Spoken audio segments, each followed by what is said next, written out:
La historia de Super Battle in Tank War in the Gulf. Super Battle Tank War in the Gulf es un videojuego de simulación de tanques que se desarrolla durante la Operación Tormenta del Desierto.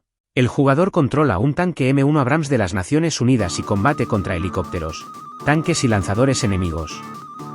El juego fue lanzado en 1992 para Sega Genesis y Super Nintendo, y tuvo una secuela, Super Battle Tank 2, en 1994. También fue reeditado para Game Gear en 2001 y para Game Boy Advance en 2003. La historia de Super Battle Tank War in the Gulf es la siguiente. El juego es una simulación de tanques que se basa en los eventos de la Operación Tormenta del Desierto, una guerra que se libró entre una coalición internacional liderada por Estados Unidos y el régimen de Saddam Hussein en Irak, que había invadido y anexado Kuwait en 1990. El jugador controla un tanque M1 Abrams de las Naciones Unidas y tiene que cumplir varias misiones que implican combatir contra helicópteros, tanques y lanzadores enemigos en el desierto de Irak y Kuwait. El juego fue desarrollado por Absolute Entertainment, una compañía de videojuegos conocida por su trabajo en varias plataformas durante los años 90. El juego fue lanzado para Sega Genesis y Super Nintendo en 1992. También fue reeditado para Game Gear en 2001 y para Game Boy Advance en 2003. El juego fue elogiado por su realismo y su representación de la guerra, así como por sus gráficos y sonido. Sin embargo, también fue criticado por su jugabilidad repetitiva y su falta de estrategia.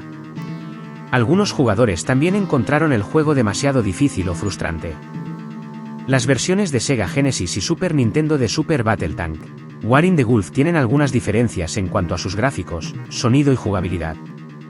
Algunas de estas diferencias son: la versión de Sega Genesis tiene una resolución más alta y un efecto de paralaje en el fondo, lo que le da más profundidad al escenario.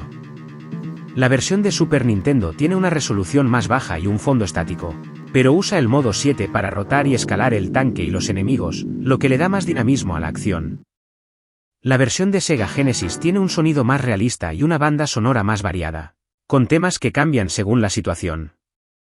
La versión de Super Nintendo tiene un sonido más sintético y una banda sonora más repetitiva, con el mismo tema para todas las misiones. La versión de Sega Genesis tiene una jugabilidad más rápida y fluida, con un control más preciso y una mayor dificultad. La versión de Super Nintendo tiene una jugabilidad más lenta y tosca, con un control más impreciso y una menor dificultad.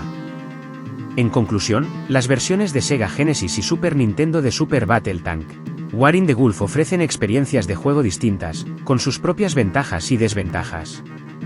Algunos jugadores pueden preferir la versión de Sega Genesis por su mayor reto y realismo, mientras que otros pueden preferir la versión de Super Nintendo por su mayor espectacularidad y accesibilidad.